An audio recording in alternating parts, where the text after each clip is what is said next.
1622 Istanbul Ottoman umpire اپنی طاقت کے عروج پر تھا۔ سلطان پر اطمینان تھا، نہ توپوں کی آواز، نہ کسی دشمن کے حملے کا خطرہ، لیکن ایک سازش تھی جو خاموشی سے عثمانیہ سلطنت کے دارالخلافہ کانسٹینٹن نوبل میں کی جا رہی تھی۔ اصل خطرہ سلطان کے محل کے اندر تھا۔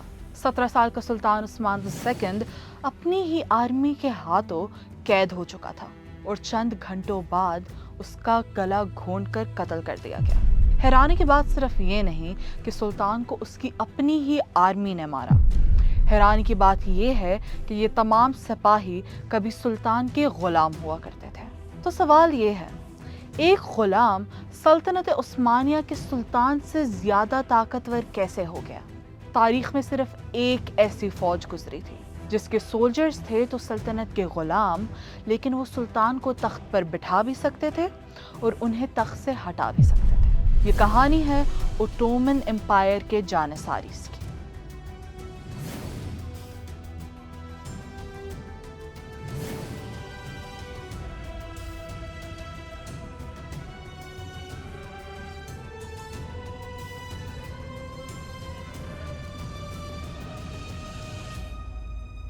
یہ وہ سولجرز تھے جنہوں نے کانسٹینٹن نوبل کی دیواریں فتح کی۔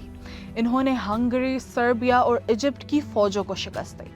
کہا جاتا تھا کہ جانثاریز کا مقابلہ کرنے والی فوج پیدا ہی نہیں ہوئی۔ They were equally powerful and barbaric۔ یہی سولجرز اوٹومن ایمپررز کی سلطنت کی حفاظت کرتے، اور جب وقت بدلا تو اسی سلطنت کے سلطان کو تخت سے گرانے والے بھی یہی تھے۔ 400 سال تک اوٹومن امپائر کی قسمت ان غلاموں کی وفاداری پر ٹکی رہی جو کبھی آزاد ہونے کے لیے بنے ہی نہیں تھے۔ تاریخ کے اوراق پلٹتے ہیں اور چلتے ہیں 13ویں صدی کے آخری سالوں میں۔ بالکنز کے پہاڑی علاقوں میں ایک اوٹومن افسر اپنے گھوڑے پر سوار ایک کرسچن گاؤں میں داخل ہوتا ہے۔ اس کے ہاتھ میں ناموں کی ایک فہرست ہے اور ایک مقرر کوٹا جسے پورا کرنا ہے۔ اسے ترکش ٹریڈیشن میں دفشرمے یعنی دا گیدرنگ کہا جاتا تھا، لیکن گاؤں والے اسے دا بلڈ ٹیکس کہتے تھے، یعنی وہ ٹیکس جو اپنے خون سے ادا کیا جائے۔ یہ اوٹومن امپائر کا ایک خاص ریکروٹمنٹ سسٹم تھا جس میں بالکنز کے کرسچنز علاقوں سے کم عمر لڑکوں کو چن کر استنبول لایا جاتا تھا۔ ان بچوں کو اسلام قبول کروایا جاتا تھا، اوٹومن تعلیم دی جاتی تھی اور پھر انہیں سلطنت کی سب سے ایلیٹ ملٹری فورس جانثاری کارپس کا حصہ بنایا جاتا تھا۔ یہ کوئی عام فوج نہیں تھی۔ اس فوج میں بھرتی ہونے والے فوجی نہ شادی کر سکتے تھے، نہ اپنی فیملی بنا سکتے تھے اور نہ ہی کوئی اور رشتہ رکھ سکتے تھے۔ مقصد یہ تھا کہ سلطان کے پاس ایسی فوج ہو جس کی وفاداری کسی خاندان، علاقے یا سیاسی گروپ سے نہیں بلکہ صرف اور صرف سلطان سے ہو۔ شاید یہی وجہ تھی کہ جانثاریز ہر میدان میں سلطنت عثمانیہ کا جھنڈا گاڑ کے آتے تھے۔ کوسوو 1389 بالکنز کا میدان، ایک طرف سربین پرنس لازار کی قیادت میں کرسچنز فورسز تھی، دوسری طرف اوٹومن امپائر اور اس کے ساتھ ایک نئی ابھرتی ہوئی فوج جانثاریز۔ جنگ خونی تھی، دونوں طرف کے رہنما مارے گئے، پرنس لازار بھی اور سلطان مراد فرسٹ بھی، لیکن آخرکار میدان اوٹومن امپائر کے ہی ہاتھ رہا۔ کوسوو نے ایک بات ثابت کر دی، جانثاری صرف سلطان کی فوج نہیں تھے، یہ وہ سپاہی تھے جو آنے والی صدیوں تک اوٹومن امپائر کی فتحوں کا مرکز بننے والے تھے۔ بے شک جنگ میں سلطان مارا جائے لیکن جیت ان کی ہوئی۔ نکوپولس 1396 کوسوو کے کچھ ہی سال بعد یورپ نے اوٹومن امپائر کو روکنے کے لیے ایک بڑا کروسیڈ شروع کیا۔ فرانس کے نائٹس، ہنگری کی فوج اور بالکنز کے کئی کرسچن لشکر، سب کا ایک ہی مقصد تھا، اوٹومنز کو یورپ سے ہمیشہ کے لیے ختم کر دینا۔ لیکن نکوپولس میں جو ہوا وہ یورپ کے لیے ایک خوفناک سبق بن گیا۔ اوٹومن آرمی جس میں جانثاریز نے مرکزی کردار ادا کیا، انہوں نے اس عظیم کروسیڈنگ فورس کو شکست دی، اور ایک ایسی شکست جس نے یورپ کو سمجھا دیا کہ اوٹومن امپائر کوئی ابھرتی ہوئی عام سلطنت نہیں بلکہ ایک ایسی طاقت ہے جسے ہرانا اب آسان نہیں ہوگا۔ اور پھر وہ لمحہ آیا جس نے دنیا کی تاریخ کا رخ بدل دیا۔ کانسٹینٹی نوبل 1453 ایک ایسا شہر جس کی دیواریں لگ بھگ 1000 سال تک ہر حملہ آور کے سامنے کھڑی رہی، لیکن آج ان دیواروں کے باہر ایک نوجوان کھڑا تھا، اوٹومن سلطان محمد II۔ لگ بھگ 60 دن تک اوٹومن توپوں نے شہر کی مضبوط دیواروں پر آگ برسائی۔ آہستہ آہستہ دیوار ٹوٹتی رہی، ہر دن بیزنٹین کا دفاع کمزور ہو رہا تھا، اور پھر آیا آخری لمحہ۔ کانسٹینٹی نوپل کے آخری اور سب سے مشکل حملے کے لیے بھیجی گئی جانساریز ریجیمنٹس۔ ٹوٹتی ہوئی دیواروں کے سامنے انہوں نے بیزنٹین دفاع کا سامنا کیا، ہر حملے کا مقابلہ کیا، اور آخرکار شہر کے اندر داخل ہونے میں کامیاب ہو گئے۔ اور وہ لمحہ آیا جس کا صدیوں سے انتظار تھا، کانسٹینٹی نوپل گر گیا۔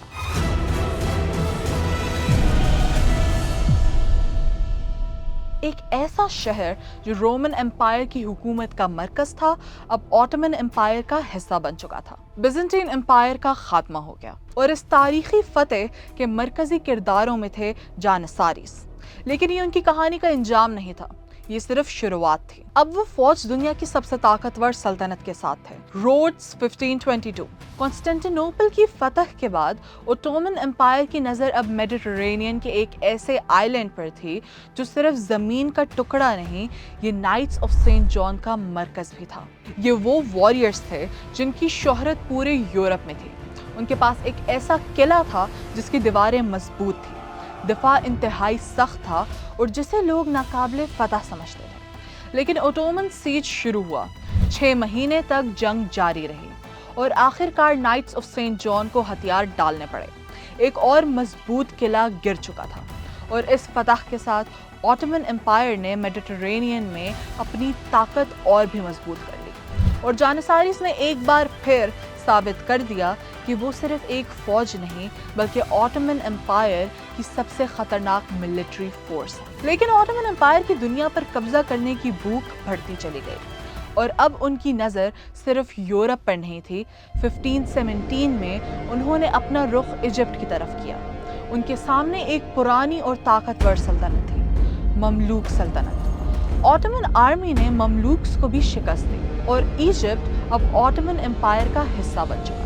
کائرو میں جانساریز کو نیا گیرسن بنا کر تعینات کیا گیا، اور آٹومنز نے وہ ذمہ داری سنبھال لی جو ان کی سیاسی طاقت کو اور بھی مضبوط بنانے والی تھی۔ اسلام کی مقدس مقامات کی حفاظت، یہ صرف ایک اور فتح نہیں، یہ ایک نیا دور تھا جہاں آٹومن امپائر صرف ایک علاقائی سلطنت نہیں رہا بلکہ پوری اسلامک دنیا میں ایک بڑی سیاسی اور مذہبی طاقت بن گیا۔ قریباً 200 سال تک جب بھی آٹومن امپائر جنگ کے لیے نکلتی، سب سے آگے ایک ہی نام ہوتا، جانساریز۔ کیولری ان کے گرد ہوتی، آرٹلری ان کے پیچھے ہوتی، اور پوری آٹومن ملٹری مشین کا مرکز وہی تھے۔ یہ صرف ایک ایلیٹ یونٹ نہیں تھی، یہ وہ قوت تھی جس نے آٹومن امپائر کو دنیا کی سب سے بڑی سلطنتوں میں شامل کر دیا۔ اور ان کی کامیابی کا راز صرف بہادری نہیں تھا۔ جب یورپ کی کئی فوجیں ابھی بھی نائٹس، تلواروں اور پرانے طریقوں پر بھروسہ کر رہی تھی، جانساریز نے نئے ہتھیاروں اور نئی اسٹریٹجی کو اپنایا۔ ڈسپلن، پرماننٹ ٹریننگ، اور ایک پروفیشنل کمانڈ سسٹم، یہ سب ملا کر جانساریز کو دنیا کی پہلی ماڈرن اسٹینڈنگ آرمیز میں شمار کرنے لگا۔ وہ صرف جنگ کرنے والے سپاہی نہیں تھے، وہ فل ٹائم ملٹری پروفیشنلز تھے، اور اسی وجہ سے صدیوں تک یورپ کی کئی فوجوں کے لیے ان کا سامنا کرنا ایک خوفناک چیلنج بنا رہا۔ لیکن تاریخ کا ایک عجیب قانون ہے، جب کسی کے پاس حد سے زیادہ طاقت آ جائے تو کبھی کبھی وہی طاقت اس کی سب سے بڑی کمزوری بن جاتی ہے، اور جانساریز کے ساتھ بھی آخرکار یہی ہوا۔ جس کارپس کو اس لیے تیار کیا گیا تھا کہ اس کی وفاداری صرف سلطان سے ہو، جس کا کوئی خاندان، کوئی رشتہ نہ ہو، کوئی ذاتی فائدہ نہ ہو، وہی کارپس اب بدل چکی تھی۔ اب جانساری شادیاں کر رہے تھے، کاروبار چلا رہے تھے، اور جائیدادیں بنا رہے تھے، اور سب سے بڑی بات، اپنی ملٹری پوزیشنز اپنے بیٹوں کو دینے لگے تھے، یعنی نیپوٹزم۔ یعنی وہ ہر قانون، ہر اصول جس پر ان کی بنیاد رکھی گئی تھی، آہستہ آہستہ ختم ہو چکا تھا، اور اب ان کا اگلا ٹارگٹ کوئی بیرونی شہر یا ملک نہیں تھا بلکہ سلطان کا تخت تھا۔ انہوں نے سوچا اگر وہ کسی سلطان کو تخت تک پہنچا سکتے تھے تو وہ اسے تخت سے گرا بھی سکتے تھے، اور یہیں سے جانساری صرف سولجرز نہیں رہے، وہ کنگ میکرز بن گئے۔ وقت کے ساتھ وہ اوٹومن سیاست کا سب سے طاقتور گروپ بن گیا۔ ان کی بغاوتوں نے وزیروں کو گرا دیا، اور اب وہ فیصلے صرف جنگ کے میدان میں ہی نہیں، سلطنت کے اندر بھی کرنے لگے۔ جو فوج کبھی صرف حکم ماننے کے لیے بنائی گئی تھی، اب وہ حکم دینے لگی تھی۔ اور پھر 1622 میں وہ واقعہ ہوا جس نے آٹومن تاریخ کو ہمیشہ کے لیے بدل دیا۔ عثمان II 1622 میں آٹومن امپائر سلطان عثمان II کے ہاتھ میں آیا، ایک 17 سالہ نوجوان سلطان۔ اس نے فیصلہ کیا کہ جانساری کورپس میں ریفارمز لائے جائیں۔ اس کا ماننا تھا کہ یہ کورپس اپنی پرانی ڈسپلن اور ملٹری ایکسلنس کھو چکی ہے، لیکن جانساریز کے لیے یہ صرف ایک ریفارم نہیں تھا، یہ ان کی طاقت کے لیے ایک خطرہ تھا۔ اور اس بار انہوں نے کسی وزیر کو نشانہ نہیں بنایا، انہوں نے اپنے ہی سلطان کے خلاف قدم اٹھایا۔ بغاوت پھوٹ پڑی، عثمان II کو گرفتار کر لیا گیا، اور چند وقت بعد اسی فوج کے ہاتھوں قتل کر دیا گیا۔ تو سوچے، ایک فوج جو کبھی سلطان کی غلامی میں تھی، اب وہی سلطان کے لیے سب سے بڑا خطرہ بن چکی تھی۔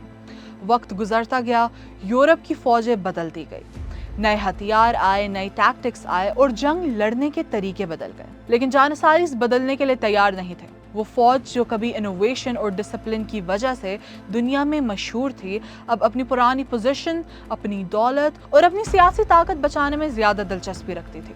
ہر نئی ریفارم کا مقابلہ کیا گیا، ہر تبدیلی کو روکنے کی کوشش کی گئی، اور آہستہ آہستہ جو کورپس جو آٹومن امپائر کی سب سے بڑی طاقت تھی، وہی اب اس کی سب سے بڑی رکاوٹ بن گئی۔ 1826 محمود II نے سلطنت انہیرٹ کی، اور اس نے فیصلہ کیا کہ اب جانساریز کا دور ختم کرنا ہوگا۔